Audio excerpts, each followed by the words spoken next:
உலக தமிழ் சொந்தங்களே, 108 வைணவ தலங்களில் முதன்மையானதும் பூலோக வைகுண்டம் என பக்தர்களால் போற்றி வணங்கப்படும் ஸ்ரீரங்கம் ரங்கநாதர் கோவிலில் வைகுண்ட ஏகாதசி பெருவிழா வெகு விமரிசையாக நடைபெற்று வருதுங்க. அந்த வகையில் இன்று நம்மாழ்வாருக்கு மோட்சம் அளிக்கும் வைபவத்தான் பார்க்க போகிறோம். அதாவது வைகுண்ட ஏகாதசி பெருவிழாங்கிறது திருநெடுந்தாண்டகத்துடன் தொடங்கி அடுத்த 10 நாட்கள் பகல் 10 என்றும் அதற்கு அடுத்த 10 நாட்கள் ராப்பத்து என்றும் 21 நாட்கள் கொண்டாடப்படுதுங்க. ஆனால் இந்த நம்மாழ்வாருக்கு மோட்சம் கொடுக்கும் வைபவத்தோடு சேர்த்தோம்னா மொத்தம் 22 நாட்களுங்க இந்த விழா நடக்குதுங்க. இந்த விழாவே நம்மாழ்வாருக்காக ஏற்படுத்தப்பட்ட ஒரு விழாவாகத்தான் கூறப்படுகிறது. அதாவது ராப்பத்து விழாவில் கடைசி நாள் சொர்க்கவாசல் மூடப்பட்ட பிறகு நம்மாழ்வாருக்கு மோட்சம் கொடுப்பதற்காகவே நம்பெருமாள் ஆயிரங்காண்டு மண்டபத்தில் காத்திருப்பாருங்க. அப்போ திருவாய்மொழியில் கடைசி பதிகமான முனியே நான்முகனே முக்கண்ணப்பா என்ற பதிகம் பாடப்படுங்க.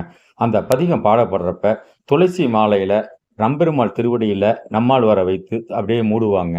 இந்த பதிகம் பாடி முடிந்த உடனே பெருமாள் நம்மாழ்வாருக்கு தம்முடைய கஸ்தூரி திருமண் காப்பையும் மாலையும் அருள்வாருங்க. அதோட நம்மாழ்வார் மோட்சம் முடிஞ்சிடும். ஆனால் எங்களுக்கு ஆழ்வாரை மீண்டும் கொடுத்தருள வேண்டும் என அடியார்கள் பெருமாளிடம் பிரார்த்தனை பண்ணுறதுனால அப்போது மூடியிருந்த துளசியை நீக்கிவிட்டு கோவில் பட்டாச்சாரியார்கள் நம்மாழ்வாரை கையில் ஏந்தி பக்தர்களிடம் காட்சிப்படுத்துவாருங்க. இத்தோட வைகுண்ட ஏகாதசி பிரிவிழா நம்மாழ்வார் மோட்சத்துடன் முடிவடையுதுங்க.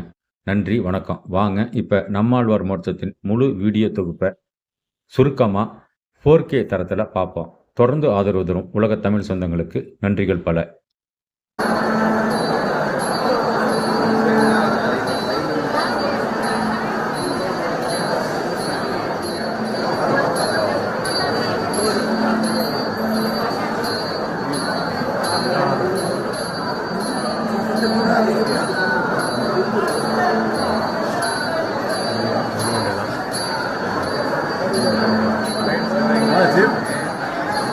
காலையில் அரசு